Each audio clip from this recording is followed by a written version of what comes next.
Hello again. Another video talking about guitar hardware today, specifically a little bit of hardware down here, these things, namely the string trees. Now you might be forgiven for not having given these much thought before.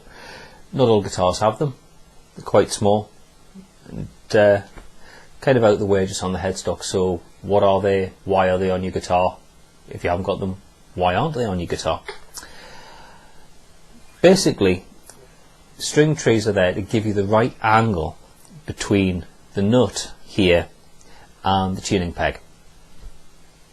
Now if you've got a guitar like this, basically like a Strat style or a Telecaster style guitar, where if you can see, let's tilt this, the neck and the headstock pretty much run in the same plane, they kind of run flat, yeah?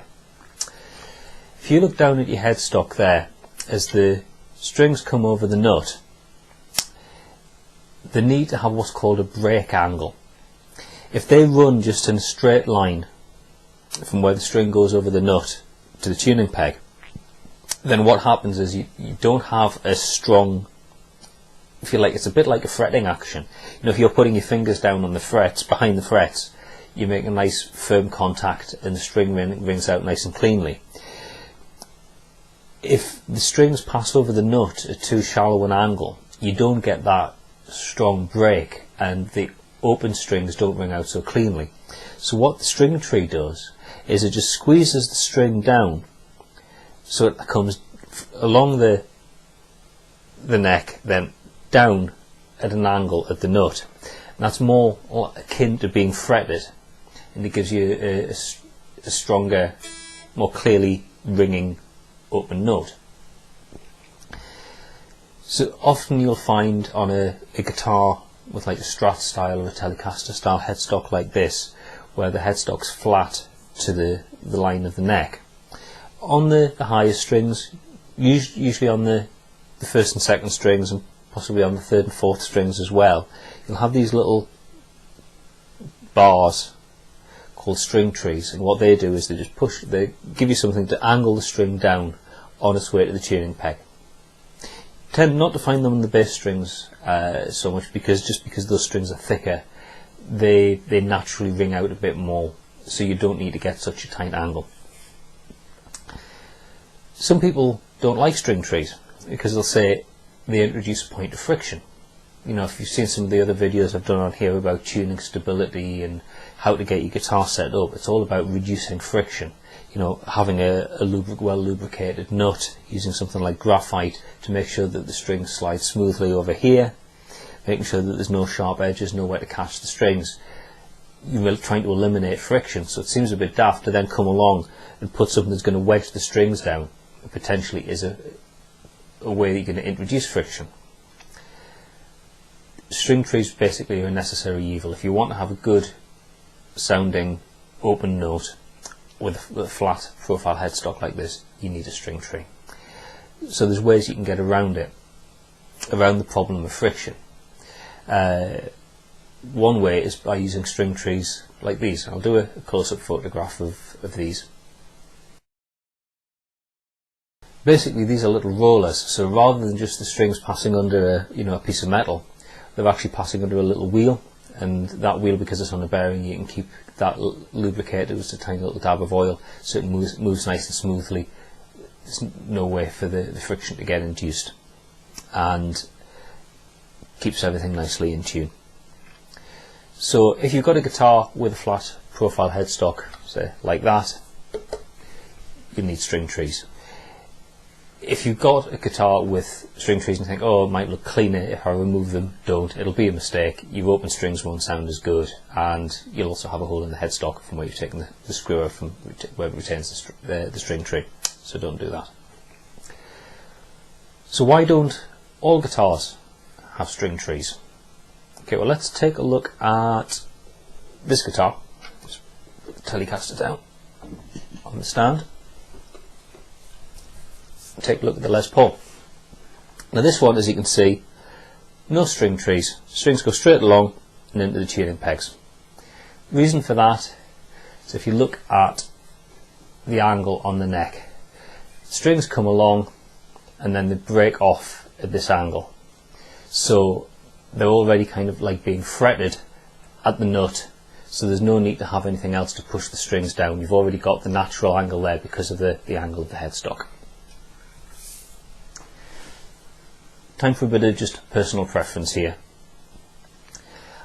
I'm not a big fan of that shape of headstock. I've got guitars like that.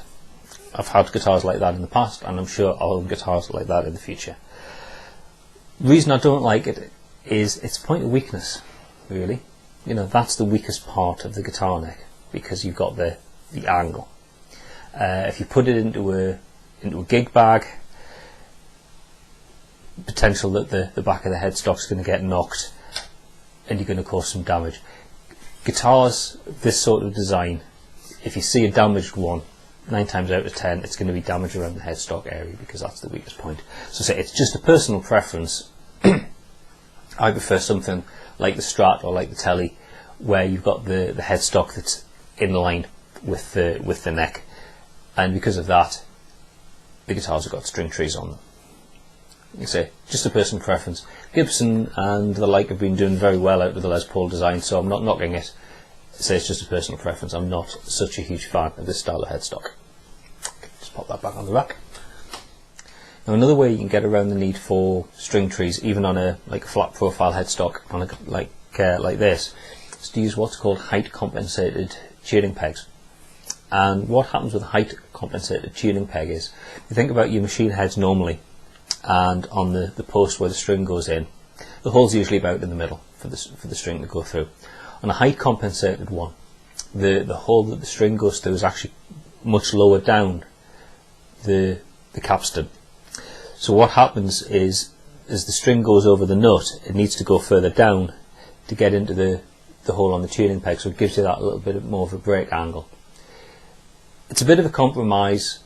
It doesn't give you a sharpened angle necessarily as you would get with string trees, but it gets around the need for the string trees, so it eliminates somewhere where you could have some friction. And so some guitarists get very obsessive about, you know, removing all the points of friction along the setup, and a height compensated tuning peg is a way of doing that. This means you don't need a string tree. Personally, I'm happy to use string trees. It's all about keeping the guitar well maintained and well set up. You know, say keeping those lubricated to make sure that they don't stick and there's no points of friction. So guitar maintenance is important. You know, I've talked before about setting your guitar up, making sure that the nut's nice and clean, the strings are passing cleanly through there. If you've got string trees, make sure that they're not a point of friction. You might want to think about possibly replacing them if they're, you know, the old style, or maybe it's got some sharp edges that the strings are catching on. You know, think about replacing them with something like this with a roller, lower friction. It's all better for the tuning. Not a difficult job to do to replace something like that, but as always, if you're not confident about working on your guitar, take it down to your local guitar store, and the luthier there should be able to help you. It's not replacing string trees, it's not a big job, so it shouldn't be too expensive. So it's all about the break angle, the angle that the strings pass over the nut. It's got to be sharp enough that the open strings ring out nice and cleanly, and that's why you have a string tree, just to give you that angle in cases where the design of the guitar is such that the string doesn't naturally go at a sharp angle to get to the tuning peg. That's what those little things are, string trees. That's what they do, that's what they're for. That's about all. Thanks very much for watching, and I'll see you in the next video. Bye for now.